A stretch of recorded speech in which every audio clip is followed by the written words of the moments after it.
Okay, it looks like we're recording now. So today is Thursday, March 4th, and I'm going to call to order the meeting for the SRO committee, study committee. It is 5:03 p.m.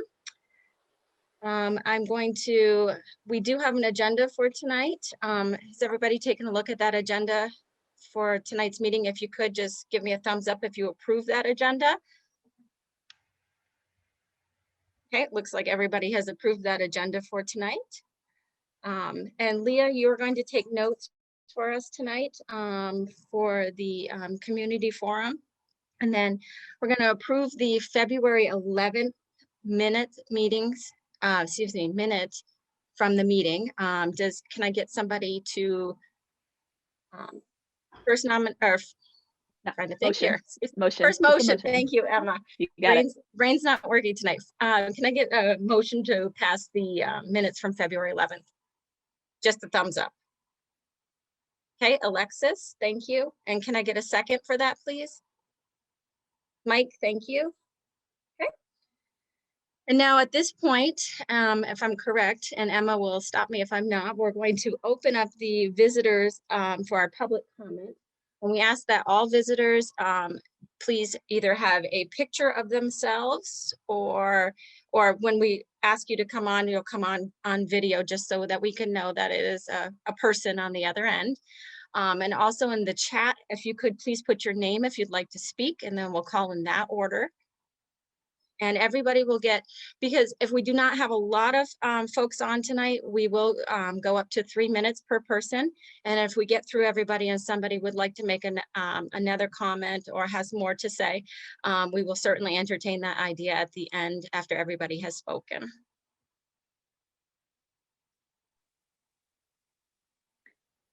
Can I add one more thing, Shannon? Sure, of course. Just a quick reminder to folks around the expectations for keeping this a safe and productive space where everyone's lived experiences can be honored. So I'll just simply say that we ask folks to keep that in mind in making their comments, and that technically we want to make sure, of course, on the technical side that folks are not here to disrupt.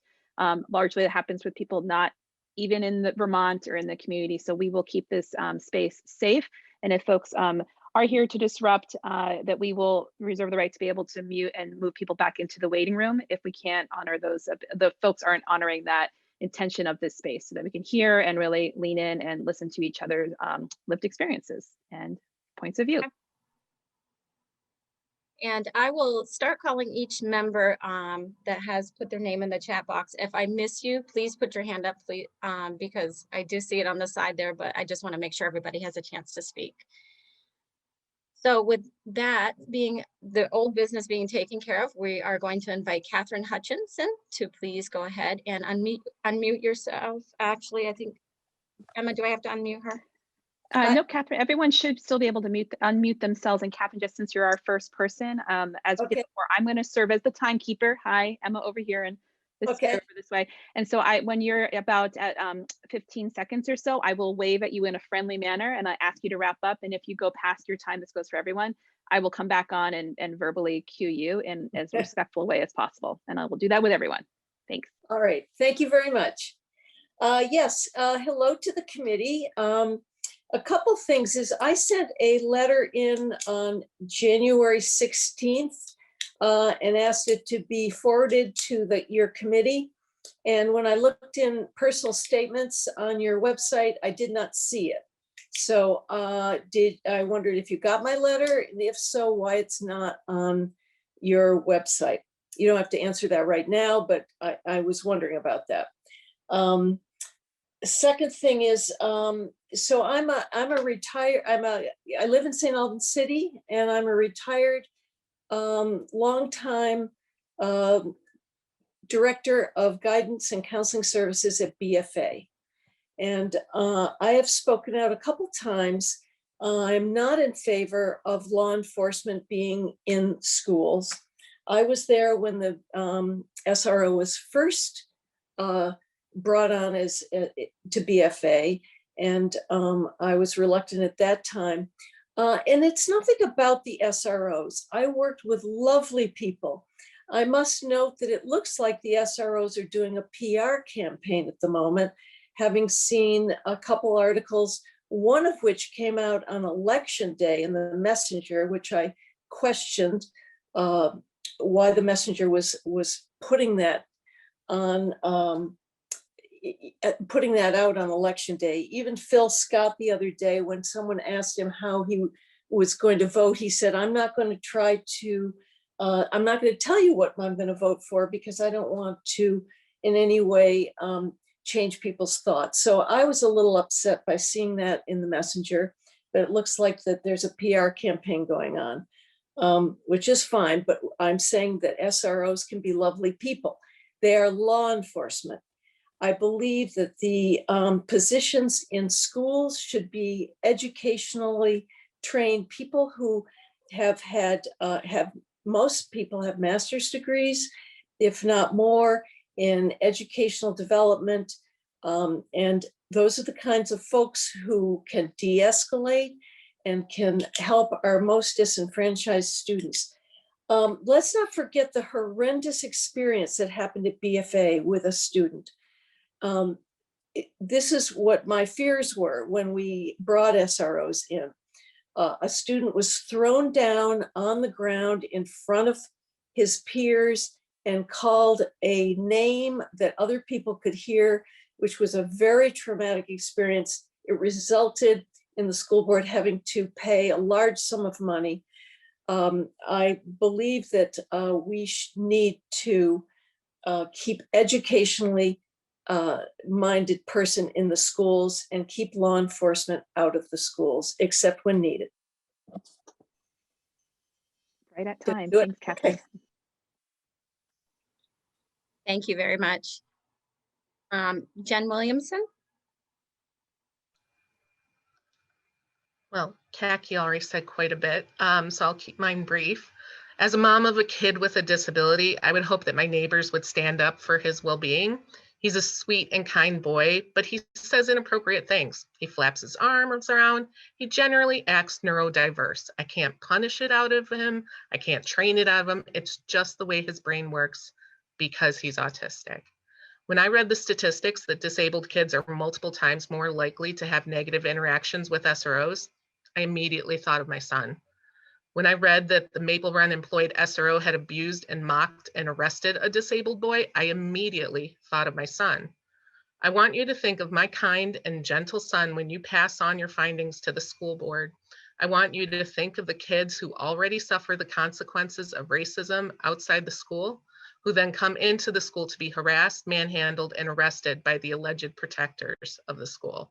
I want you to think of the kids who are bullied for their gender presentation or sexual orientation, who are then also bullied by SROs. The statistics show that these groups are far more likely to suffer at the hands of SROs, and we are better than this. Maple Run should be a community that embraces all children, especially the ones who are more likely to suffer. Thank you. Thanks, Jen. Briar Erickson. Yes, thank you. I first want to say I'm a little disappointed that there's law enforcement present here. I think that really tends to stifle people's ability to speak openly. I know a number of students and former students who wanted to attend and they were afraid that law enforcement was going to be here. I couldn't believe that you guys would do that, and I'm disappointed that they were right. That's something that if you're looking for open opinion, you might want to reevaluate in the future. What I do want to talk about today is the idea that as a Black parent of Black children, I have a very different perspective on this situation, and I have a very different way of raising my children. My children have to be taught how to interact with the world so that they don't get killed or shot by police. This is called the talk. It's something that most Black parents do for their children. I have to teach my children not to talk to police, not to interact with police, not to be involved with police, not to wave, not to say hi.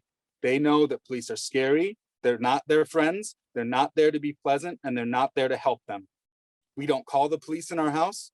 We don't interact with the police in our house. When you put a police officer in schools, it confuses children like mine who have to be raised in a way that will save their lives in the future. My children know that will know when they grow up and they have a interaction, maybe they're pulled over by police. They know the very specific ways in which to behave. Hands on the wheel, license out on the dashboard. They don't reach for anything. They don't move quickly. So what you're doing when you're putting SROs and law enforcement in our schools, you're telling my kids that the way I've raised them is wrong. And that is not okay. And it's not something that is inclusive, and it's not something that a diverse, welcoming community should be doing. I have no problem with the idea of law enforcement, but the way law enforcement is carried out in our country is racist. And I hope we would all agree on that. And so because of that, we need to view the way we're putting police in our society in a way that makes it inclusive and welcoming for all. Thank you.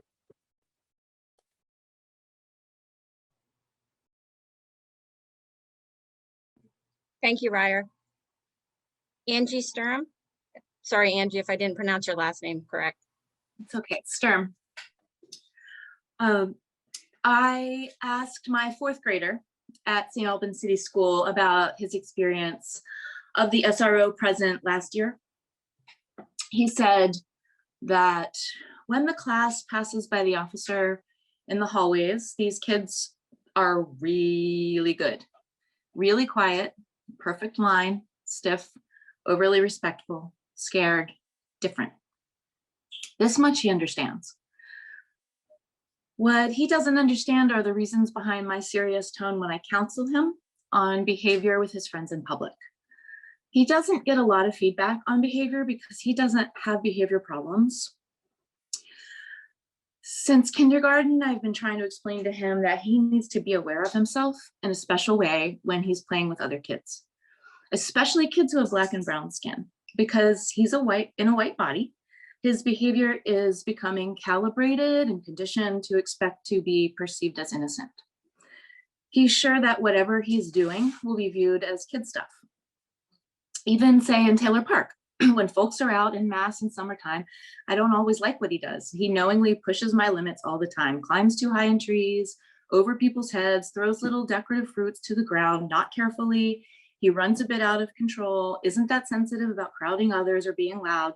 He plays hide and seek games where I'm not sure if he's including everyone or leaving some kids out. Mostly nobody cares what he does. They smile and wave me off if I correct him. It's kid stuff. But I know these social rules from which he benefits are for white kids. He doesn't understand that what he does that might encourage another kid to cross over that same invisible social norm applied to him might put that kid in a bad situation. A situation where, because of skin color or other socioeconomic signals, another kid is treated harshly for something no one sees as a problem for mine. He does not understand racism because he doesn't feel it applied to him. I realize that my counsel to him about recognizing his whiteness will become more and more relevant as he ages.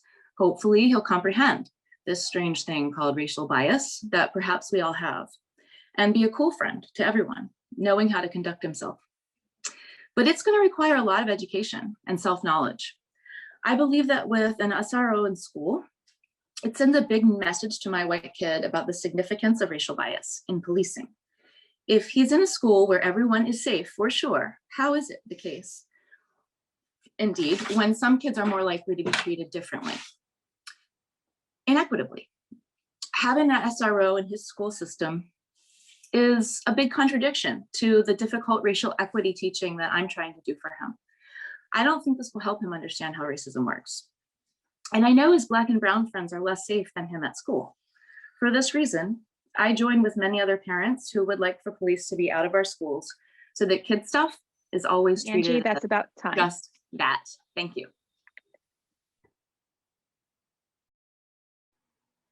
Thanks, Angie. Kate Bailey.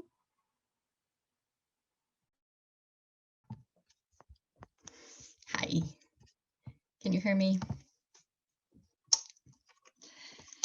Okay, I just want to first second Mr. Erickson's concern about having law enforcement present during the public forum. I think that's an important issue that he raised. I want to second that concern. My name is Kate, and I work in healthcare policy. So I echo the concerns that have been brought before me by the parents and school counselors who have been here. I want to echo, I want to specifically talk about a concern that I have that I haven't heard mentioned quite often. It's my understanding that one of the 3 SROs in the school district is funded through Medicaid dollars. And as a taxpayer, I want my healthcare funding to go to healthcare in our schools. And it's not good enough to have a school resource officer who is spending 90% of their time on mental health care, social work, and other non-law enforcement concerns. It needs to be 0%. We need to hire somebody with our healthcare dollars who is a trained, licensed healthcare professional who is trauma informed, who can address the growing demands of mental health concerns in our schools. And we have more than enough need for more licensed, trained clinical mental health counselors and social workers, and we have the funding for it. This is not about personal comfort with individuals' experiences with SROs that currently work in our schools. It's about the real safety of students of color, students with disabilities, LGBTQ students. And this is about addressing the growing healthcare needs of our students, replacing armed officers in our schools with anti-racist, trauma-informed, licensed healthcare professionals. Thank you. Thank you, Kate. I know we had a few folks join a little bit later. If you would like to speak, you can enter your name in the chat box and we'd be happy to hear any comment that the remaining folks have as well.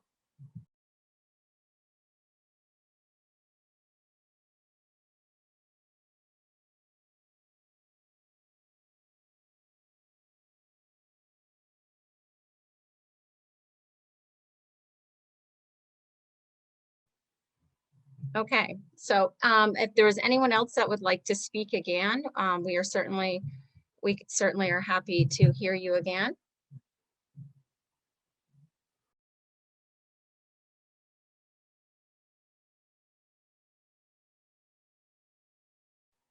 Okay, it looks like Jen Williamson has asked to speak again. Go ahead, Jen.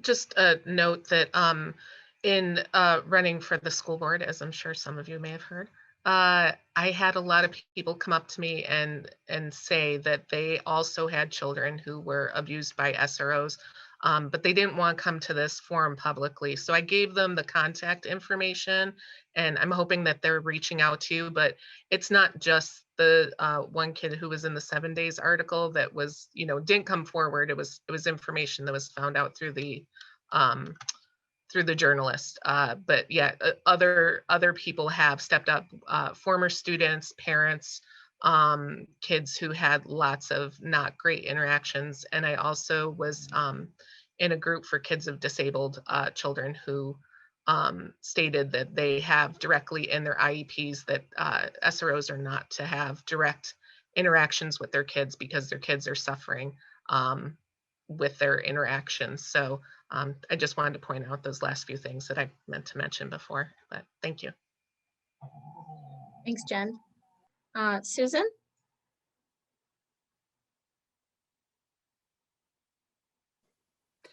I don't necessarily have anything to say. I'm just here to listen.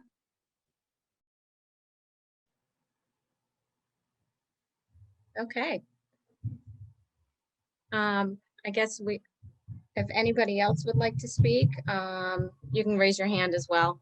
I'll see you as well. If not, then Emma. Shannon, we have actually Alexis wants to ask Alexis. a question. Yeah. Thank you, Alexis. Thank you. I know I'm not a visitor, but I would like to ask a question based on what Jen just provided us as a committee.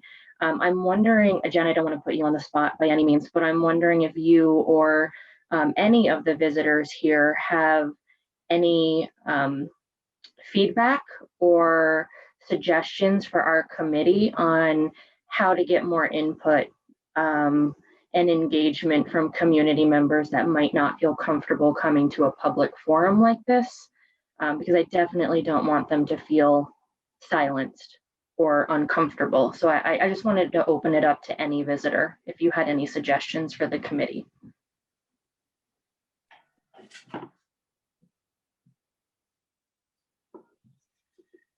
Hi, I have, if I could speak, this is Angie Sturm. I've been in on some conversations brainstorming about this, about how to hear from community members, about difficult experiences. And it's a tricky thing. It's a tricky thing to open safe space. It's not, because of systemic racism, it's not like a thing that we know how to do in our culture, really. And we've also had a lot of conversation about, why do we really need to hear from people? If inequitable application of treatment, why do we have to hear from people who have been harmed and who are already dealing with trauma that is pretty hard to find support for? And that question that somebody else raised really struck me, and it made me ask myself, do I need to hear someone describe a really bad experience that they had to believe them? And I personally don't. Another thing is that as a teenager, I had some serious trauma in my life, and that affects me on a daily basis and well into my adulthood. And it's a humbling thing. It's this way for people. And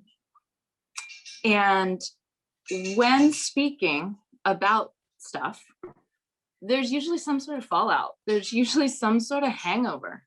And my concern is that a forum like this really doesn't wrap people appropriately, responsibly in psychological and emotional and physical care that they need if they're talking about something that was traumatic that happened to them. Those are just my thoughts. I have experience with this myself. Thanks for what it's worth. Thanks, Angie. It looks like Joanna would like to speak. Is it Jaros, Joanna? Sorry, yes, it is. Okay. You'll have to forgive me. I have a tough cough. Let me just close the door. Sorry, I'm still at school. I didn't make it out of here in time. So my name is Joanna Jaros, and I'm a school social worker at Sheldon Elementary School in Franklin Northeast Supervisory Union. And I'm also on the school board for Maple Run. And I wanted to speak tonight, and I'm still figuring out what I want to share and how I want to communicate and portray my opinions about this. But one thing that I am definitive that I wanted to say tonight was I wanted to make clear our intention behind this study committee in the first place, because there seemed to be some confusion or even some negative concern about what the intention was. And I don't, when we were creating the questions initially, we wrote them over and over again and had multiple people read them. We even had Emma read them before, she committed to being the facilitator here. And the absolute intention, so I just want to make sure that this is clear to everyone, is that this is not a done deal. How do we decide how to better have SROs at our in our school district? It was to really do a full assessment as to why we have them, should we continue to have them, at what level should we have them, if we decide to continue to have them. So all options were 100% on the table.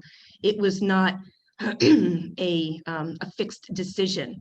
And so I'm sorry that people perceived that it was. We absolutely tried our best. Our intention was to be more clear and to have it be understood that there were multiple options here, and that we wanted to do more research, provide ourselves with more facts, have as much as possible a good representation of our community, to be open to voting either way, based on the information and the facts that we're going to, come to them through forums like this, and by doing more research. So I just wanted to make sure that that was really clear to everybody, that there is no hidden agenda here, and there was no fixed decision beforehand. We are open to all possibilities. Thank you. Thank you, Joanna. Okay. Is there anyone else that would like to speak that hasn't had an opportunity? Oh, looks like Steve, go ahead. Steve Messier. Hi, thank you, everybody. Sorry, just jumping on late, so I didn't get a chance to catch everybody's initial comments. First, let me just thank the board and the committee members who are here, staff members who are here. I know that this is a pretty hotly contested topic, and certainly something that has generated a lot of public interest.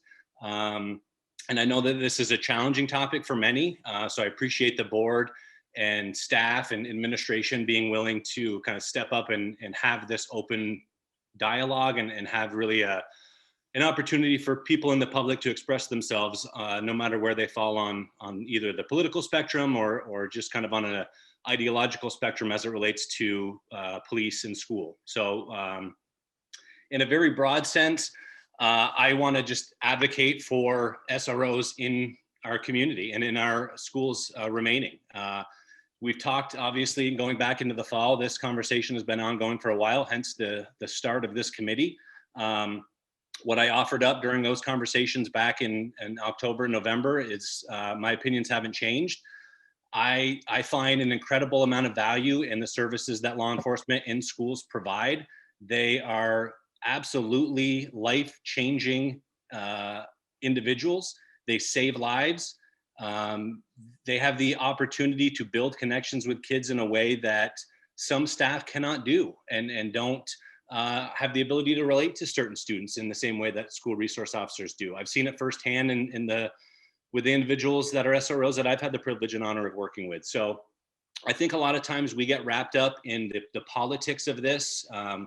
Strangely, and I guess I'm confused in a variety of ways as to why so many people have tied racism to SROs. I think that's, quite frankly, disrespectful to the SROs that we have in our community. The individuals who we have are, many of them, lifetime members of our community. They love St. Albans and Fairfield and the greater St. Albans community. And to brand them as racist is, quite frankly, disrespectful and derogatory. I'm not so, it wasn't so long ago when telling somebody that they're a racist was one of the worst things that you could ever say to somebody. And now it's just kind of thrown about like it's really happenstance and it's not a big deal. But on behalf of people who have worked in schools, who've worked with high school students, I want to advocate for SROs continuing to be in our schools. They have been a hugely positive and beneficial avenue, and they've provided an immense value for the financial impact that we have as it relates to our plus $60 million budget. I think it's really a drop in the bucket when it comes to the value that they bring. So I hope that the committee is willing to not only continue to have these conversations and be able to have this dialogue, but to really make sure that we're getting a full perspective of people and not just the anti-police or defund the police crowd that seems to be speaking up more regularly lately. Thank you.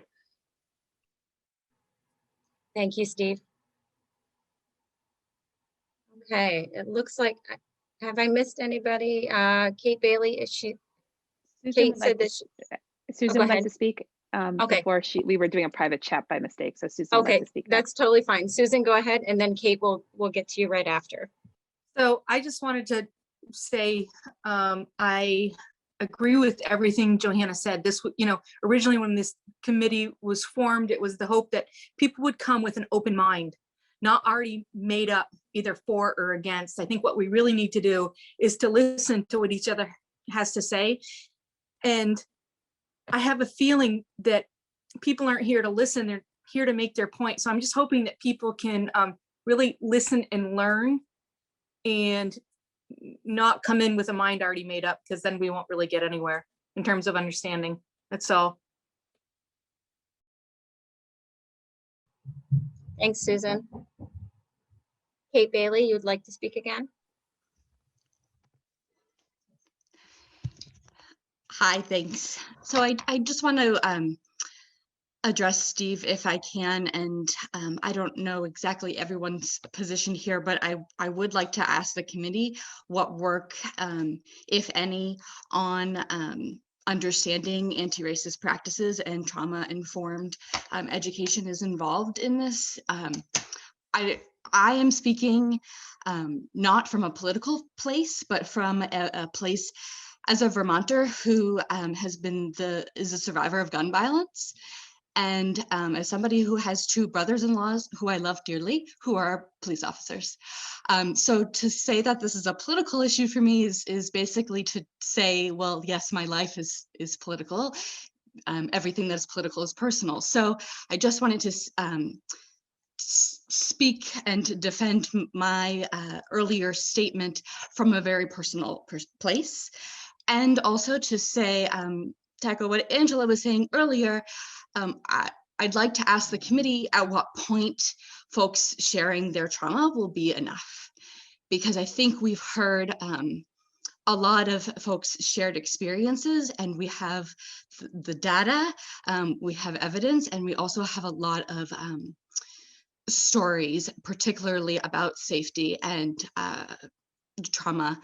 And so I'd like to pose those questions to the committee about what you're doing to inform yourselves about trauma practices, anti-racist practices, and at what point it will be enough to have these types of public forums where folks are sharing really hard things. Thanks. Thanks, Kate. Okay, it looks like, Emma, do you see anybody else on the list, or John, do you? I don't think so. Okay. Catherine, unless you're putting your name back in and that's your nickname, I'm not sure. Yes, yes. Okay. Okay. I'm sorry. I want to thank Angie and Jen and Ryer and Kate for really sharing some tough stuff on a public forum. That is courageous. And Steve, I wish that you had been here from the beginning to listen. I heard some things that you said that seemed very pejorative, like defund the police crowd. I don't know, are you referring to me? I mean, that I felt like, I think the beauty has been so far is of people speaking their truths. And if the committee can listen to people speaking their truths, I think we can go a long way in St. Albans. And there are many, many people who have students who have difficulties and have had traumas. And it's really important that we hear them speak, even though it takes such courage in a forum like this. So I just want to really thank them for doing that. Thank you, Catherine. Okay, it looks like I'm going to do one last call here to anybody else that would like to speak. Please let us know. Otherwise, we will close the public forum, this section of our meeting for public comment.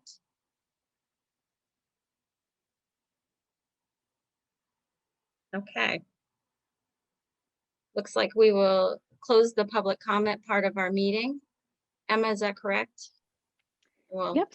So the plan was to offer this time for the public forum, and then the rest of the time was for the committee to start diving into the process. And Shannon and John, as the co-chairs, I might offer in a suggestion to be responsive to some process questions that were raised. If the committee were interested, we could actually take a little bit extra time that we didn't anticipate to have committee discussion. Or I've heard two things, maybe there's more, and other committee members can certainly weigh in around the balance of how to use public forum with the reality that with this particular topic, it is a very challenging space. It's a challenging space for access for a whole host of reasons, but very much so sharing trauma is re-traumatizing for lots of folks. And we've talked a little bit about as a committee providing additional ways that people could interface with the committee through email, through submissions, through even we just did this in the last 3 weeks for the folks watching and the folks who are here with us around an opportunity to have a one-on-one with one of the co-chairs in an anonymous kind of way. And I think it begs the bigger question though, is what is sufficient for the sake of the committee feeling like you've heard from enough of the community and can pivot into more of a deliberative space. So I thought maybe we could start with that question for a few minutes, Shannon and John, just to see where the committee's at and see if folks want to have some dialogue around that first.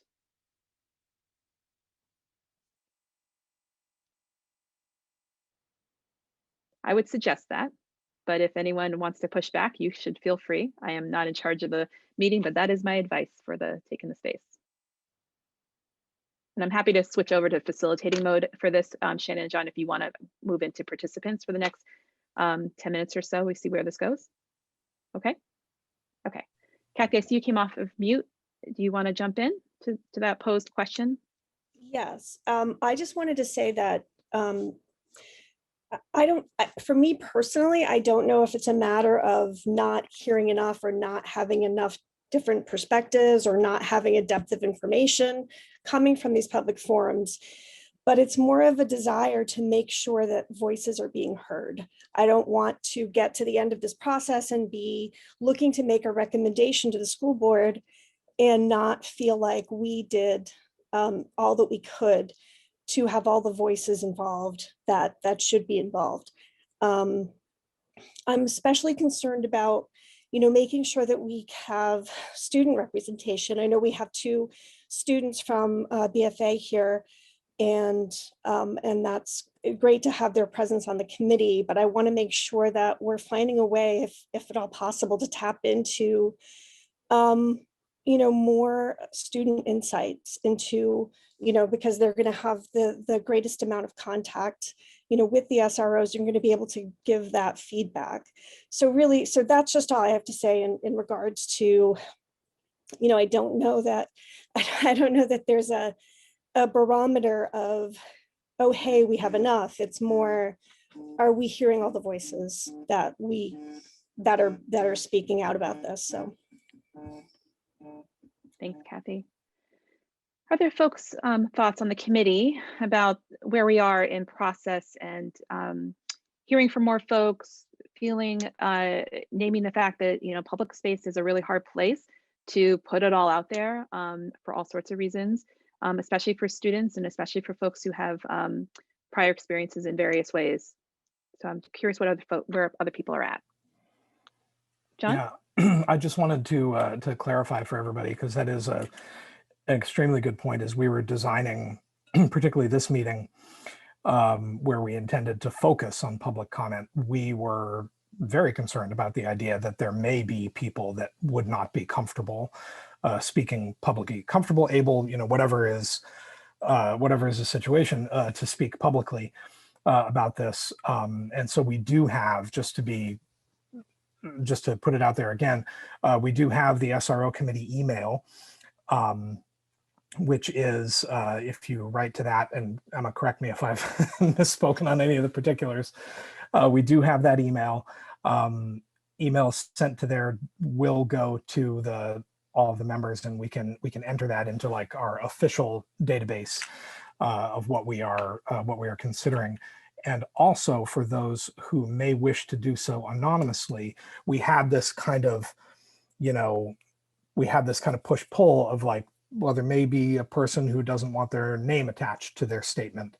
Well, we need to offer that opportunity, of course, but we also need, for the sake of someone who may have a very, a differing opinion, we need to have some way of verifying that that is a member of the community and not just someone who found an email somewhere.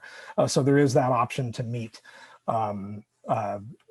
virtually with either myself or Shannon to give a statement. So there are options. Obviously, we're open to more if anyone has any ideas, but yeah. The other thing I would just say to folks, and yes, John, that's it, and I'll put it in the chat, both the email. I want to make sure folks know that when you email that email, it is considered a matter of public record and your name does get attached to that statement. And as John was saying, there is that alternative. We also asked all committee members to go back and view prior board meetings where public comment had already been given for record. Again, in the idea of we don't want folks even logistically needing to repeat themselves necessarily on this topic, because it has been put into public space multiple times before. So that is another piece that the committee has been asked to do as part of the charge and the work of this committee. Did I see another hand? Martin, is that a hand? Yeah, go for it. I wonder if it's valuable to clarify to the community that the option to meet with the chairs to give you a story would remain anonymous to the rest of the committee members. So just because the chair would know who you are doesn't mean that the rest of the committee would know who you were, just in case someone falls within the bucket of concerns being laid out here in terms of the membership of the committee and retaliation and things like that. Right. Thanks, Martin, for saying that. And we did clarify through the board around the public records rules for public meetings and documentation, whatnot, that we are able to do that. Representatives of the committee can meet with individuals of the community and report back on concepts without having to report that person's name or specific details that might be identifiable, because we live in a small state and small communities. Thanks for that, Martin. Any other responses from the committee on this piece of it?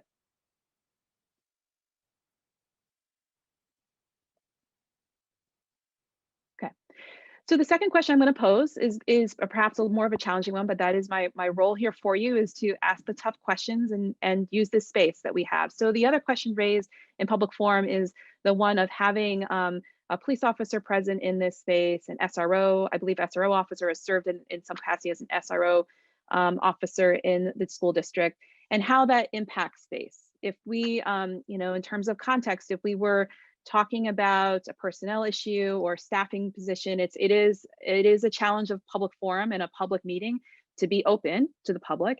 And at the same time, there are all sorts of factors that can cause influence in how discussions go or not. And with this one in particular, there are several factors to consider. So I want to open up that question. What's the committee's, have you thought about that? If that's new information, perhaps that is something to take a moment to think on. If that was not something you've considered before as a committee member about, that presence here. And then, any insights people want to share around going forward. Is that something that we would like to shift to move into a different, just way of engagement? I want to just open it up. And I also just want to name, this is also, it is a challenging question because this officer is in this room and you're on the spot as committee members and whatnot. And so I just want to raise the question, and we can talk about it further in other ways as well. But this is an opportunity to have, again, a courageous conversation around, does this change? Does this change how people deliberate? Does this change how you think? Does this change the questions you might raise or not? Bob, go for it. Yeah, I think, having an officer in the room is kind of irrelevant. It's a public meeting. Anybody could log on the next hour and see what was said. The idea to exclude an individual for watching something live seems kind of irrelevant. It's just, they can watch it and hear what goes on, like I said, at 7 o'clock tonight. So to exclude them from watching it live, I don't see what purpose that serves. And it's Bob, just to clarify, so there is a bit of a difference, even in technology, around being in the same room where folks are able to see individuals in the space at the same time versus a person watching it sort of a static viewing later on YouTube or something. So there is a bit of a distinction there about people logging in and even seeing myself or you or whoever else, and that influencing how people choose to show up in the space versus watching like a YouTube link later. So I just want to distinguish those two pieces. But I also think it's a slippery slope. You know, someone takes an oath, therefore you're excluded from a group. You know, okay, what's next? Takes an oath. Can you just clarify what you mean by that? Take an oath. You know, I mean, when someone becomes an officer, they take an oath, and you know, you have to do that. And we're just using that as a, you know, okay, what makes an officer? Well, it's when you take the oath. You take an oath. Okay, you can't watch this anymore. And that sort of bothers me. Like, what's next? You know, who's the next person? What's the next group we're going to exclude? Right, and it's because we're talking about the SRO position. Just to be super clear about my question, is because we're talking about the SRO role in the school, not police officers or who takes oaths or whatnot. That's the very, you know, specific question I'm posing. Yeah. Other reactions or thoughts, Shannon? So I will have to admit that I did not think about that before I came on, you know, having a police officer in our forum. But the other side of it is that I think that it's good for them to hear this, hear what the public, if somebody is not, has had a bad interaction with the SRO, to let them know, and they need to hear that what is going on, and how people do feel, and whether it's pro or con against it. And it's not, for me, it's not my place to judge somebody else based upon their belief or their job or anything like that. My job today with the SRO committee is to listen to people from both sides and to do the best job that we can. So I think that myself personally, I think they should listen to what everybody has to say, and they should be welcome in the committee, in the community, in this type of forum, just as everybody else is. Thanks, Shannon. Any other, Martin? Yeah, I guess the officers do have a strongly vested interest in this topic, and they are part of our community. And I think I wonder if it would be a little misleading if we were to exclude officers from this live session and people end up opening themselves up in a way that they wouldn't if an officer was here, and not realize that later on officers would be able to watch this anyway. And so instead, would it not be appropriate to, if someone's really not comfortable with SRO member listening to this story and knowing who they are, would it not be more fair to guide those people towards the more anonymous options that we're providing?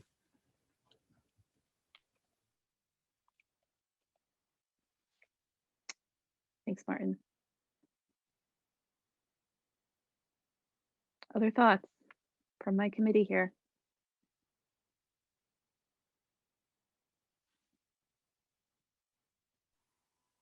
Mike, go ahead.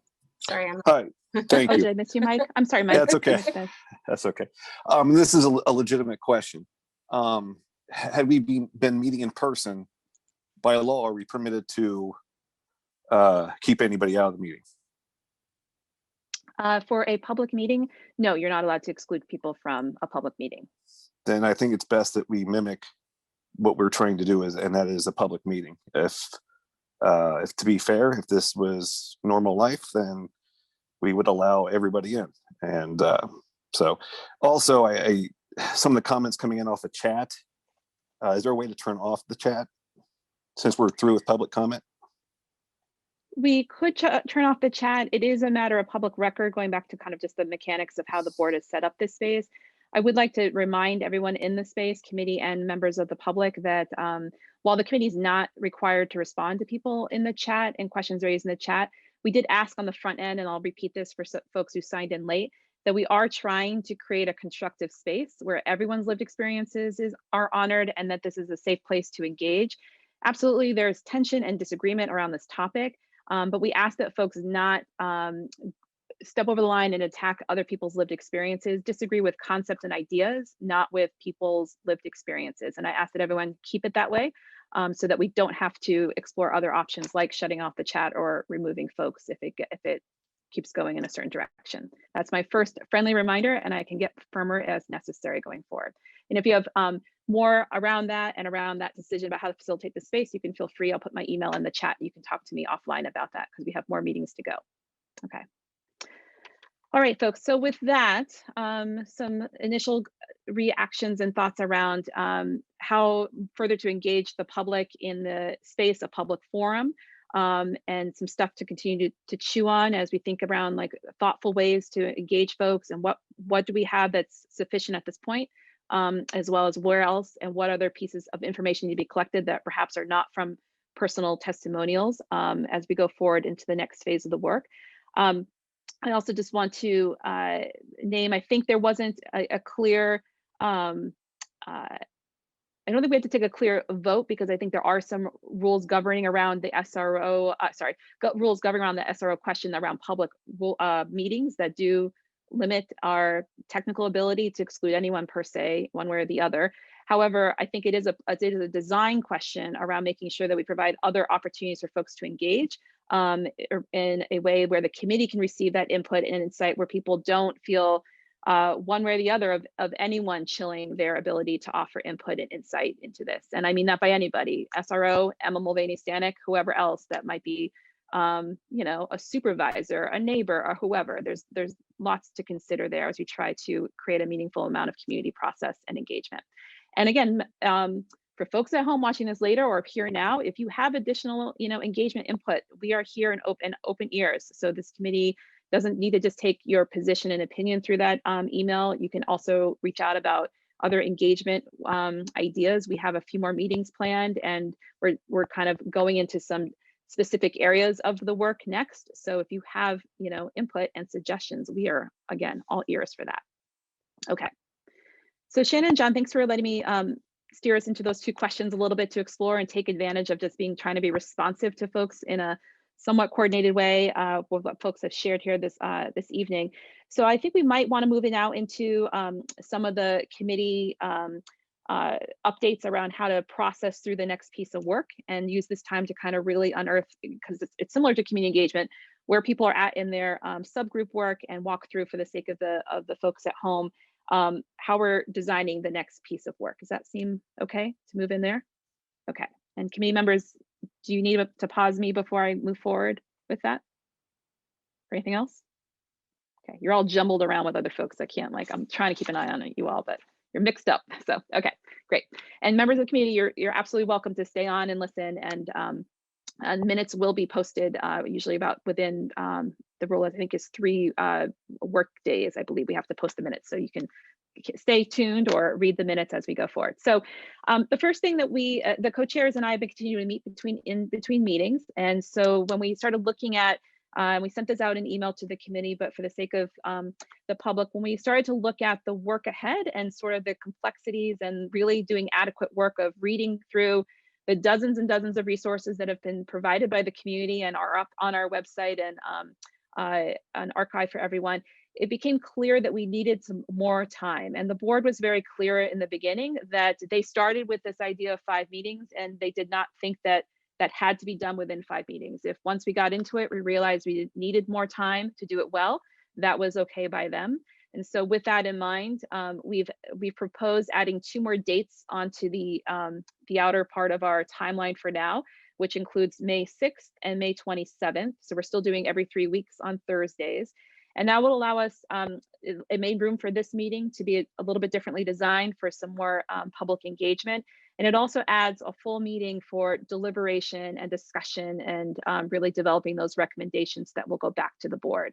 And then the next 3 meetings are really within those subcategories around that we've identified as really understanding the history of this program, how it was created, current day culture and practices and how it really looks and is experienced by students and the school community, and then future orientations. So as Joanna said, as the board member who spoke in public comment about like, what do we want to do? What's the recommendation going forward, future piece? So I just want to make sure people know about the timeline shift and the expansion there.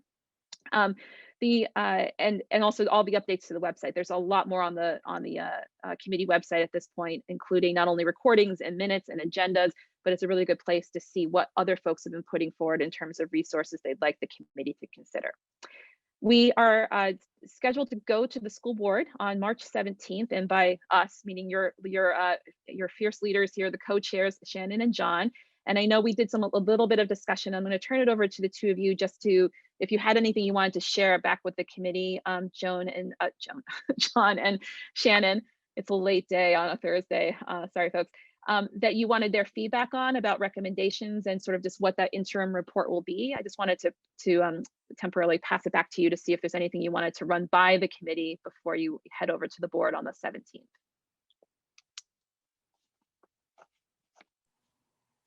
I think if there's, and John, let me know if you agree with me on this. If any of the committees have already met,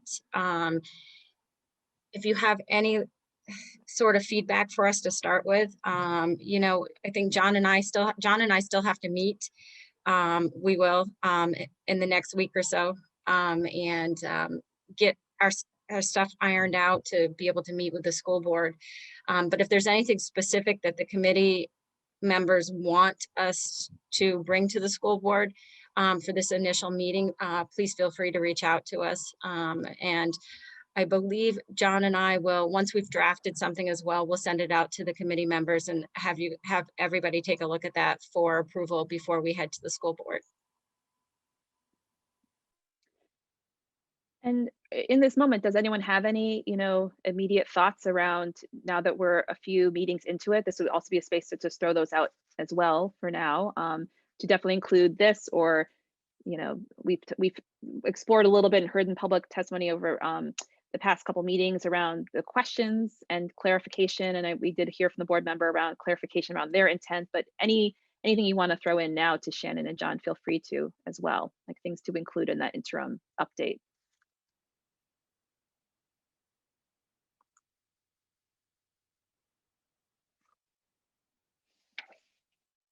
Okay, y'all, don't make me call on people by name.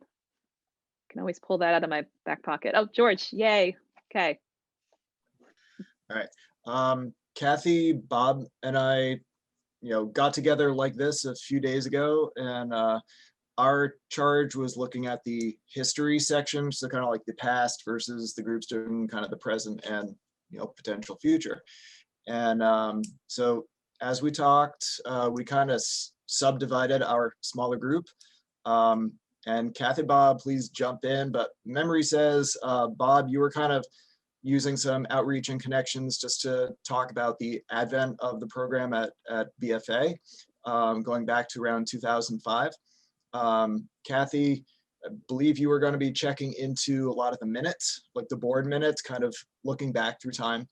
And since I'm at one of the K-8 schools or pre-K-8 schools, I'm at least starting with the principals at City and SATEC, and going from there after speaking with them to see kind of what makes sense as far as gathering, like our general mission here, gathering other perspectives and information so that we have actual information to draw from to eventually make a recommendation. So I think I'm good right there. Thanks. Great. And thanks for jumping to that, George, around the update from a subgroup. So did you, so far, because I'll just jump in with you all here, because this was my next piece.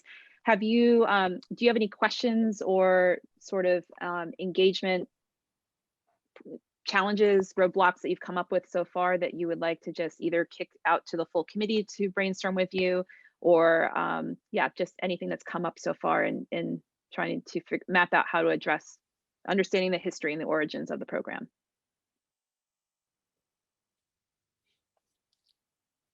I just, from my perspective, is just, where, just documentation of, we had a good conversation about, I haven't lived here for very long, so I don't have a lot of the history, but, hearing that, that it's been in place since 2005. And we talked a little bit about, George talked about his personal experience at SATEC. But I guess just getting the documentation so that we, whether that would come from the school board, I don't, or it would be something we would get from, the actual SRO program from the police department. The other thing we talked about is at a previous meeting, Diane Wheeler, who is, I believe, the chief, the assistant deputy, some title like that has to do with the courts. And she was talking about, statistics around adjudication of juveniles in court and how SROs in schools impact that. And so I wanted to follow up with her. I think actually Bob said he was going to follow up with her to get the actual, data, the documentation. I think that's sort of the big thing is I feel like we need documentation of the stuff that we're getting rather than kind of conversations and asking, asking questions is where to start, but I think we need the documentation. So that was my kind of overall theme of my, my concern and my focus. So a couple of just reminders on guidelines around doing research for all three groups here is that we did talk a bit about the use, making sure we were trying to use primary resources. So if you are interviewing folks with firsthand knowledge and not secondary folks or filtering information, but really trying, if they still exist, because you're in your case, you're dealing with the history, but really trying to get to the origin. And so I would encourage, and I'm sure other folks would say, original board chairs who might have been part of the original MOUs and negotiations and whatnot, and those kind of folks, because there is, turnover. So making sure that you're trying to think smartly about who those would be. And Brenda, the executive assistant, Brenda Comstock, I believe is her last name, would be a great resource for any board minutes you can't find on the website. Because I don't know, sometimes school districts overturn their websites and suddenly you can't access minutes anymore if you have to go back pretty far. And I do know that the police department has readily been made available other materials. So if I need to be a liaison in any way, just let me know, but we should be able to get that information. And then of course, looking forward, history will be the first group to come back to the committee. So in 3 weeks, that will be the March 25th focus, is that piece of work. And so when thinking and talking with folks and reading pieces that have already been submitted, make sure that you're thinking around what are the 2 to 3 things that you would really like the committee to review, and folks, it's kind of a courteous thing to give them maybe like a few days to read it ahead of time, right? Rather than 24 hours, read 50 pages. So just keeping that in mind. And that goes for, again, every subgroup around what you've vetted, what you're going to ask the full committee to be able to walk into and have a baseline information around, okay, now I can, be able to come with some prepared questions or some good discussion around that piece of it, the history piece of it. Make sense? Okay, that was a little bit just for home as well. Okay, thank you, George, for jumping in there and helping segue right into the history piece of it. I'm going to move on to the current group, such a wonky name for it, but the folks examining kind of current culture and current practices. And so those folks are Sarah and Mike and Connor. So I'm wondering if you all have had a chance to compare notes at this point to get started. Oh, right, Sarah, way down in the corner. Hi, Sarah.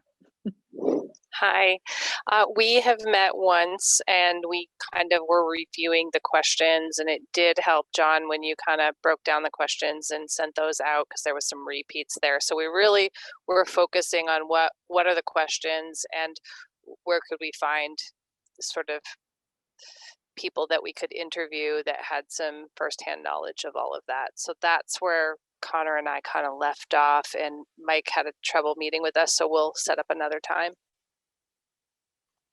Sounds good.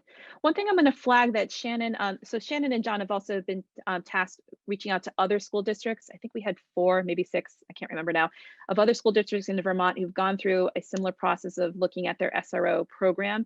And Shannon has already received a nice long documentation of Montpelier Roxbury School District's process. And within that, and maybe Shannon, you can, I'll forward it. I have access to it. I'll forward it to the current group. I'll copy the whole committee for that matter.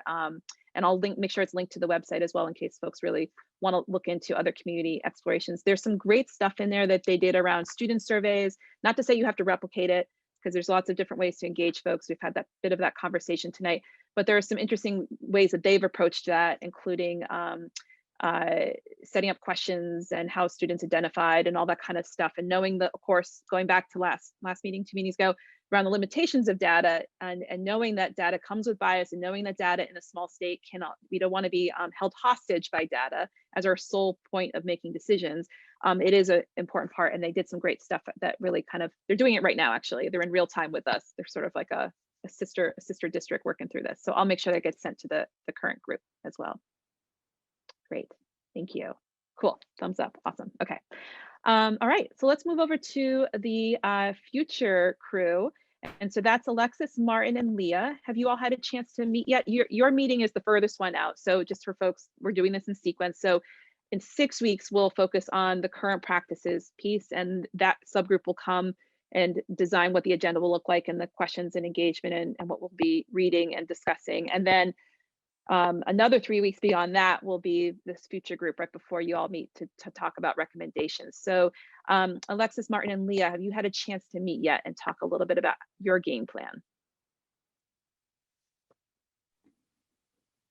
I don't want to speak for Leah, yeah. Oh, okay. Well, I can see you reaching for your microphone, so I was waiting. Yeah, we scheduled a meeting, but we haven't met yet. But we're definitely planning to just go over those questions and start brainstorming. Yeah, so we have a meeting scheduled for next week. Full disclosure, last week was school break and I was on vacation and was trying to truly take a vacation and not check my work email. So Leah is keeping Martin and I on our toes and making sure we're staying on task and we're focused. So we appreciate Leah and having her in our group. The talk about seeing what other school districts have went through when they went through a similar process, that is very interesting to me. And so if that could please be shared with the future group as well. I think the challenging piece about our group is we will want to hear the information from the other 2 groups before wrapping up our work. So any information that the other 2 groups are diving into and learning more about, I can only speak for myself, but I think we would benefit from that as well and would likely impact the future recommendations. Absolutely. Yep, and all these pieces, the obvious sequence here is that they build upon each other, right? There's things that you'll discover even in group dialogue around the historical pieces that you don't know now and you wouldn't know, sort of in isolation on reading things. And yes, I will share the Montpelier piece. And as John and Shannon hear back, I mean, Montpelier did a beautiful summary, so it's really nice and succinct. I don't know if every district will have that. I think Winooski does have a web page, but I don't know if they have like everything and the whole process documented so well. So I want to just lower your expectations that every district has what Montpelier is about to, I'll share out from Montpelier. I do want to. Yeah, please, Shannon. Yeah. No, I just wanted to yeah, Montpelier did a really nice job with that. Winooski has reached back out to me. They've been very gracious as well. And they've actually have said, anybody that would like to speak with them, there's, her name happens to be Emma as well. And if any of the committee members would like to speak with her specifically, she is more than happy to share the process with it. But I do have a meeting set up with her early next week just to sit down and and if anybody has any questions you'd like me to ask her specifically, I certainly am happy to bring those to her, but she has very graciously said, I will set aside some time and we can meet and you can ask me anything. Great, that's great. Alexis? Just had a question about that. I'm wondering, would it be appropriate to ask people if they would want to join one of these meetings for public comment so we can hear from them directly? Do you mean, sorry, can you just clarify, do you mean members of the public to participate in your subgroups or guest, if you will, to come and dialogue with you all? No, I think I was more referring to members of the school districts that we're talking about. So Winooski, Burlington, Montpelier, just letting them know about our meeting dates and times and just welcoming them to attend if they want to. It might be different, to for having one person meet with them, or reading something on paper. An additional step might be having them come and just speak to the group as a whole. I don't know if that would be helpful or not. It was just a thought that I had. Yeah, for any subgroup, whether it be another school district or someone from the Maple Run community or elsewhere that you feel is relevant towards the benefit of the whole committee, exploring some element of this, then absolutely, that is part of why it's sort of we're leaning into jointly designing these agendas and these sort of focal points. So if you come across someone that you think, yes, everyone would really benefit with some dialogue, and maybe you can ask that person to come and speak for 5 to 10 minutes on whatever, or just 5 minutes even, and then be there to have the committee really engage in conversation. That is absolutely what we have in mind and really encourage you all to do in your subgroups. And so as Shannon and John were just sort of like starting with just going through a few questions on really in hopes of not reinventing the wheel, and also understanding what the pitfalls those communities fell into that they would really recommend another community not do, among all sorts of things. And sometimes community engagement really works in one community and it doesn't work so well for another community for a whole host of reasons. So they have sort of a short list of questions, and as both of them are going through that to both Shannon and John, if you see stuff that you think would be very relevant, please share out beyond any documentation they might send, because it, for the future, for example, they might really love to have the Emma of Winooski, who, I might know, I don't know, there's lots of Emmas, but my neighbor over there in Winooski, come and speak at the future meeting in a few weeks with a real focus that would be helpful for moving the conversation forward. John, I'm wondering actually if you, not to put you on the spot, so maybe I'll give you a second to find them. John and Shannon did, just for the sake of folks listening in, work on some core questions to have each subgroup really focus on. And some of it is, I think it's worth maybe just reading them out or putting them into the chat, John, if you can semi-easily put your hands on them, just so folks know that it isn't just open-ended, that we really try to focus some consistent questions and framework for each group to really look into. And I know that 1 or 2 questions really were around asking who is most impacted by this, as well as who most benefits, to really get a little bit into understanding the evolution of this program and understanding the intention might have been one thing and the outcome might be something completely different. So really start to explore that. So John, did I talk enough for you to be able to Google your email maybe and find it for folks? Almost exactly enough, as a matter of fact. Awesome. Almost, Okay. it was very. I just think that would be helpful. Yeah. Good. Thanks. So we have for the history group, we have why did Maple Run introduce an SRO program? Was it a reaction to an event or events? Did the community request it? Did faculty staff at schools request it? What were the goals of the SRO program when it first started? Who was the program intended to benefit most?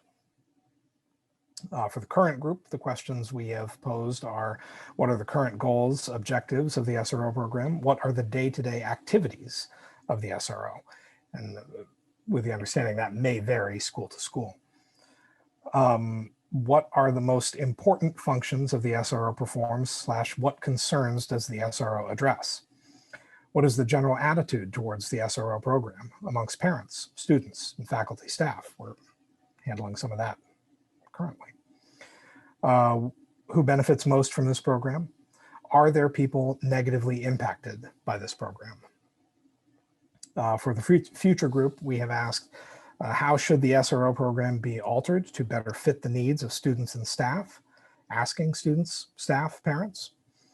If SROs are taken out of schools, what positions or services would need to be improved, created, or implemented at the schools?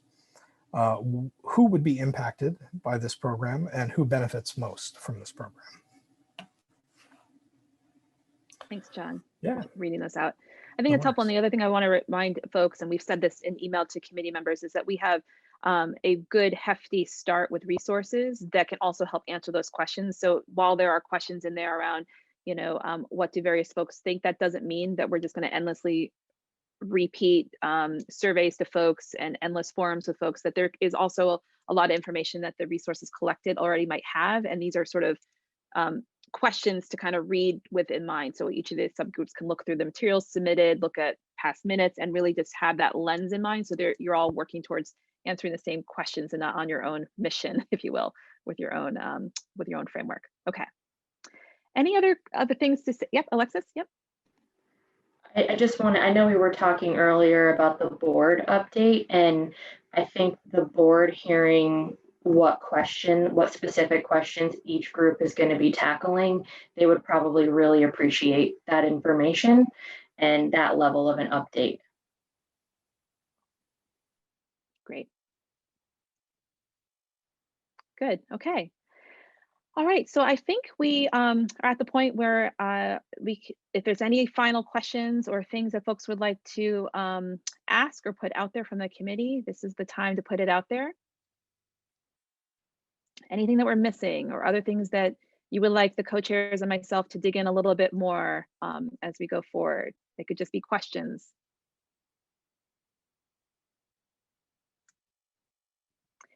I'm going to throw one question out and I should have emailed the students ahead of time. I do not mean to put you both on the spot, Leah and Connor, but I am curious with student engagement and any thoughts that you think that the committee should be doing better to engage students in a way. And again, it doesn't mean like having them come and tell their personal stories, but are they even aware that this committee exists? And are there any just general recommendations that you would give to us around keeping students centered and in mind as we go into sort of real detailed discussions over the next 3 meetings? Again, not meant to put you on spot, but if you have any ideas, I'd be really curious for the benefit of the whole group. Connor, yeah. I don't have any specific ideas, but I feel like we definitely do need to do some more outreach to the student body. I was just talking to one of my friends today, and they were completely unaware that the committee even exists. They didn't know it was a thing. And I feel like that's kind of a running theme among, at least at BFA, the student body. So I feel like we definitely need to take some action to include students more. Thanks, Connor. Leah, what's your take? I'm just curious. I think, yeah, I agree. I don't think anyone really knows with the student wise. I was thinking like going somewhere with like maybe like a Google form, like, and really asking the students. And we do have resources to like to put it out there. Like they send emails to all the students every day. So putting like a link to go do that with questions that we need answered, like that are centered around like that sort of stuff, I think is really needed for the current and future groups. I don't know, but that would be a good, with the school newspaper, I think they could also do something on that. Oh, you know, it's interesting that you bring that. If you did bring that, it's interesting you brought that up, Leah, because just today, and as promised, I'm not sharing people's individual emails who are on the committee. The teacher advisor, the faculty advisor for the Mercury, reached out and said that they're one of the student newspaper reporters, right? That's the right term. The student reporter is going to be writing a story, and that just came in this afternoon into my inbox like an hour before we met here. So it will be a story, so that should help increase awareness. And they asked actually for who the student reps were. So I mentioned you by name. So the two of you should probably be hearing from that student maybe in the next couple of days. I didn't share your personal emails, just to be clear, but they'll be reaching out soon. And I will make sure that I send the highlight, because Montpelier's documentation is like 2 or 3 pages long, well, lots of links. I'll try to highlight that they did do a student survey, and their district is, I can't guess how many students. I think it's like maybe 800, 1,000 students or so. That's not just high school, but they had about 65 or so responses, it looks like, in their survey that they did, and they have sample questions just for some stuff to consider, and would really be great to get your two in particular's input on what would fly, like what would be something that is short enough but meaningful enough for people to give input, and also what's maybe a different way than a survey, knowing that all the limitations around data collection, and is there other creative ways to engage students to get their feedback about their school and their community. Okay, great. Thanks for letting me put you on the spot. Yeah, no, I definitely think that getting like the students involved, but like me personally, I wouldn't want anything like too hard, like something really quick. Like I do think like a quick form like that would be best for student wise. But the Peace and Justice group, I'm in that group, and we haven't really talked about it. Someone did reach out to us like asking if we were going to come to the meeting. and I don't really know how much of a help.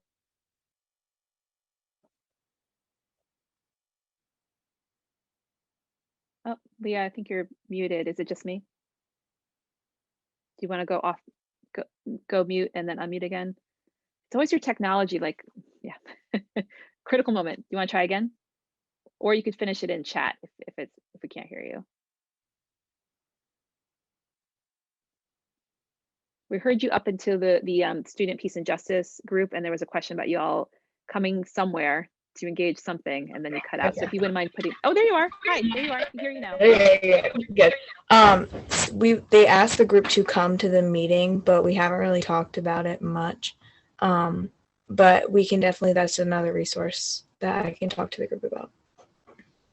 Great. And I love that thinking, because beyond a passive email and a survey, those are all very passive. And one of the ways to engage community is to go to the community, in this case, students. So if there are various student groups that, however y'all are convening these days, in Zoom land, that might be another way for us to creatively think about showing up in partnership with folks in their space, on their terms, in their, this seems weird to say environment because it's probably still Zoom, but to really show up in true partnership instead of the added ask of come to our meeting and come into our agenda, etc. So let's keep thinking on how to do that. Shannon. Yeah, and Leah, John and I are happy to meet with any of the groups too, if they want to be anonymous. Certainly I believe that's well within our scope here, to just keep it private, but we are happy to meet with them. At least I am. I'm sure John is too. Sorry, John, I don't want to speak for you, but I see you're nodding your head. But we could certainly meet with them, do a Zoom meeting of some sort and set something up with them, and just get feedback from them. Great. Yeah, definitely. I could. I think that was a yes. A nice, long, drawn out internet yes. Okay, great. Alexis? I was just going to add, I'm really appreciating this conversation, because I think we're also keeping equity in mind when we talk about student input, and we can't just rely on, an internet survey to get input, because not all students will be able to fill out a survey or send an email or do something electronically. So I just really appreciate the larger conversation around all the different ways we can gather student engagement with equity at the forefront of that conversation. Yes, and do consider this a totally open question. So we're not saying there's only two ways to do it. There's got to be multiple ways, because this is one of the most important audiences, impacted folks, and they need to be centered most importantly. Martin, did I see your hand? Yeah, that's interesting point that you guys have raised up, because our student representation here is Connor and Leah, and our student representation here is telling us that students are not aware that we're doing this, and if they're not aware, we can't really have legitimate student voice. So definitely, I think we need to get to a point where we get the feedback from our two student reps here that, in fact, students are now aware and therefore have an opportunity to have student voice. Yeah, Kathy? I also think that, we're talking about, the BFA students, obviously, because they're, of the age where they can, directly interact and give their opinion. With the younger children in the other schools, what sorts of efforts can we make to reach out to parents to make sure that we're getting their perspectives as well? Mm-hmm. I think it's a really good question. At least traditionally, PTOs tend to be more active the younger the kids are. So that's one option, not the only option, but parent-teacher organizations that might exist in the elementary schools and maybe even into the middle school grades. Forgive me, because I can't remember where the cutoff is for when students go into BFA. Anyway, y'all can figure that out. But so that will be one piece. Is it 8th grade? Thank you. It's so different in every community. And also Fairfield might be different, right? Because Fairfield is part of the mix here, and just have to remember that there are a couple other buildings here. So so that's one piece. I think the other piece is to remember who has the pulse on like the younger student population. It might be guidance counselors. It might be other folks who have a relationship with students, who have maybe social workers. I just don't know what the staffing's like, who engage with a full cross section of the student population. So just things to think about. And if there aren't, I've seen someone said there's not a PTO at the city school. And all your parents should organize and try to get that happen. Although I know I'm not even a member of my PTO. I'm a bad parent. There's not a lot of time. That's the reality. So just again, another open question of how do you engage folks who know the realities of younger students and getting their voices included just as much as high school students who can speak for themselves. Shannon? So one thing, I know that like my sister-in-law works for NCSS, and she's one of the behavioral interventionists at a couple of the schools. She does some stuff there. So that might be a good way to reach out to some of the folks at the schools that are helping out with students, and get their perspective on this. I mean, because they see the day-to-day as well. And I'm not quite sure if I'm wording that correctly, but I do know also that I think it's Tammy Diso sends out a daily announcement for the Maple Runs Unified School District, for announcements. That might be a good thing because parents are reading that. If they want to put our link on there, as our email on there, if they want to send anything in to us. Or even do a survey on there for parents. I mean, I know for us, we're in the second grade as a parent, and we receive information all the time. We're always checking that folder. So we could easily, I think, quite easily put in a survey in there and see what we do get for responses back from the community as well. Great. Well, let's keep thinking, because there also might be after school staff. I know down here, I don't even know how y'all are operating, but there's a whole after school group of staff and directors and leads in different schools down here who would be another interesting, cross section of folks to kind of connect with younger students again. So keep the ideas coming. This would be particularly helpful for the current group as well as the future group to kind of commingle. And for subgroups, if you think of a clear like overlap, let's certainly not just be in your silos. Like if y'all, once a survey gets put together for students, that's probably something that should be run by the current group as well as the future oriented group, just to make sure all the things that you want to ask are really in there, so that it can inform both of your works and pieces of the conversation. Great. Okay. Any other thoughts beyond the student piece for now, knowing that this is not a done piece of the conversation?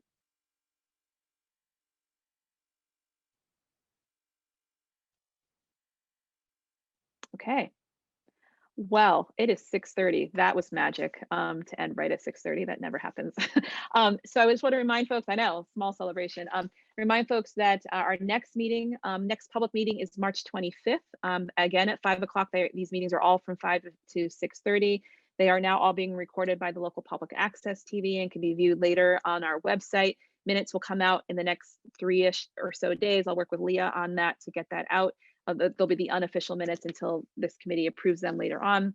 And we will continue working at all the feedback heard from the community. We really want to thank everyone just on behalf of the whole committee here. Hopefully it's okay to say that we realize not only are there so many barriers to doing this all via Zoom versus in person, but this topic is an intense one for a lot of folks for a lot of different reasons. And we really appreciate people showing up and trying to really engage around the ideas and the community that you all want in your schools, and trying to keep this as constructive a space, knowing that no one has a single solution to a lot of this. And everyone's doing the best that they can to try to do a good process so folks can feel good about the recommendations at the end of this.